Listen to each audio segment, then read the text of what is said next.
আসসালামু আলাইকুম। সকলকে জানাচ্ছি পবিত্র ঈদুল আজহায়ের শুভেচ্ছা। কেমন কাটলো আপনাদের এবছরের ঈদ? অবশ্যই অবশ্যই কমেন্ট বক্সে কমেন্ট করে জানাবেন। ঈদ মোবারক। তো আজকের এই ভিডিওটি যে জন্য করা আর কি, আমার সেই চ্যানেলের শুরু থেকেই এ পর্যন্ত শুধু ভিজিট করলে ট্রেন আর ট্রেন দেখতে পারবেন।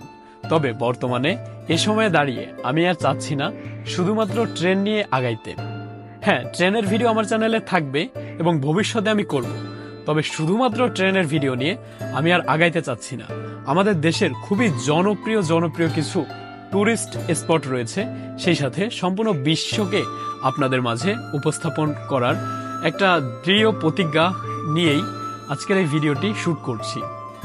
খুব দ্রুতই আমি চেষ্টা করব দেশের কিছু সৌন্দর্য আপনাদের মাঝে ভিন্নভাবে তুলে ধরার, যেমন ধরতে পারেন রাতারগুল সোয়াম ফরেস্ট, সেই সাথে নেত্রকোনার কলমাকান্দা, রাজশাহী, আমার নিজের শহর খুলনা, এমনকি ইন্ডিয়া, সেই সাথে চায়না, ইউরোপের অনেকগুলো দেশ ভ্রমণের ইতিমধ্যে আমার পরিকল্পনা হয়েছে।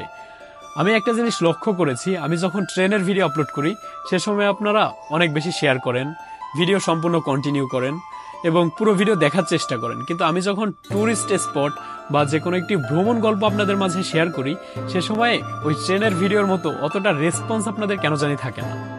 এই ব্যাপারটা অবশ্যই আমাকে কমেন্ট করে জানাবেন, কেন আপনারা আমার অন্য ভিডিওগুলোর তুলনায় ট্রেনের ভিডিও বেশি পছন্দ করেন আর অন্য ভিডিওগুলো পছন্দ করেন।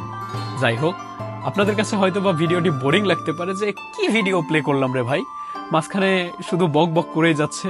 আসলে বিষয়টা আপনাদের জানানোর ছিল, যার ফলে আমি এই ভিডিওটি করা। প্রায় 10 দিনের মতো হবে আমাদের ইউটিউব চ্যানেলে কোনো ভিডিও নেই। এর মূল কারণ, আমি আপাতত ট্রেন নিয়ে ভিডিও বানাবো না। হ্যাঁ, আমি ট্রেন যে একদম বাদ দিয়ে দিব এই কথা না, তবে আপাতত ট্রেন নিয়ে ভিডিও বানাবো না। পরবর্তী ভিডিও আমি খুব দ্রুতই শুট করার জন্য বেরোবো, তবে এই মুহূর্তে সিদ্ধান্ত নিতে পারছি না আমি কোথায় যাব। আপনারা যারা এখনো আমাদের এই ভিডিওটি কন্টিনিউ করছেন, অবশ্যই কমেন্ট বক্সে আপনারা কমেন্ট করুন আপনারা কোথার ভিডিও দেখতে চান।